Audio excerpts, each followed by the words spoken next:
Before we jump into the technical details on how to prepare your business for sale, it is important to understand the urgency of the matter.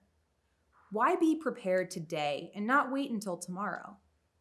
The reason we're talking about this today is because many business owners put off the important matter of designing a plan to sell in favor of other urgent matters in their business. Many of our clients never plan to sell their businesses, or at least not at the time they do.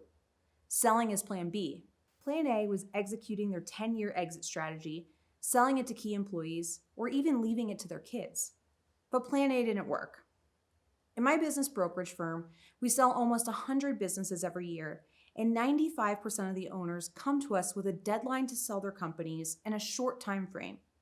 Why the rush? Are they simply unprepared or lacking foresight? No. It's because, unknown to many of our family, friends, employees, we're not just entrepreneurial heroes. We're real people with real people problems, real people opportunities, and even real people life crises.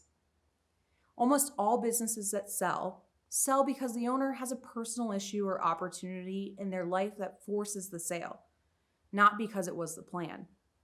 Personal reasons like relocation, other opportunities, retirement dreams, or even illness. Life is unpredictable and uncontrollable.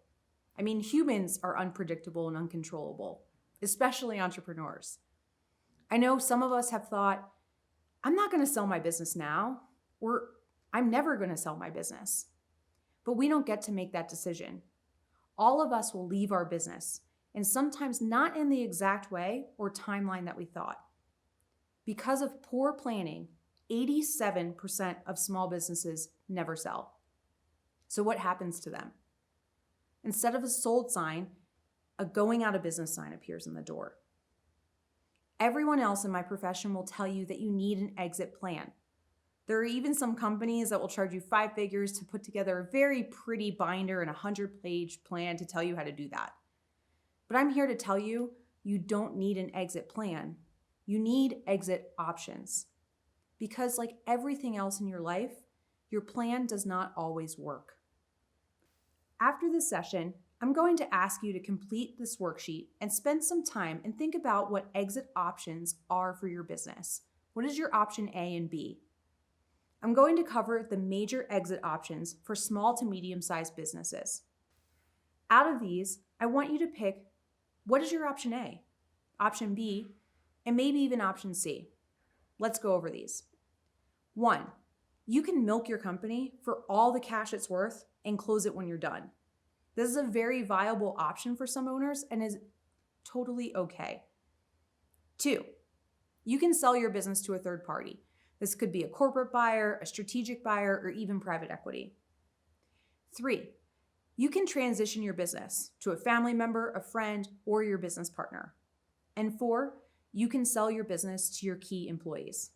That's it, the only options.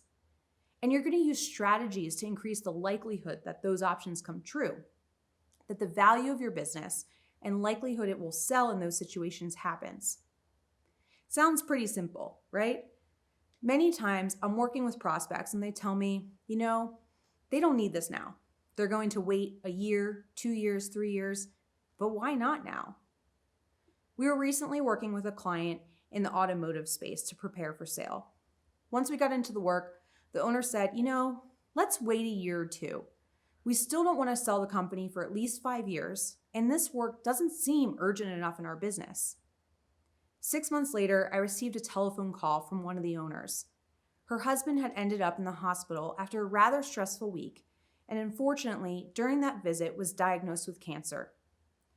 They needed to now sell the company to focus on his health and free up funds for medical expenses. Things happen in our lives that we cannot control. Our businesses need to be in a position to be sold at any time, no matter the reason. I think in all of our lives, there are times where we want to delay things that are important but not urgent. Do you want to get stuck without options for exit for your business? I know there are many more urgent projects in your business, but the biggest impact you can make in your exit strategy is to prioritize defining your options now and not waiting for the equivalent of a blizzard to hit in your business. So, For your action items today, you're going to complete the worksheet and identify the most probable exit for your business. Then join me for our next session together where we discuss why finances matter in a sale.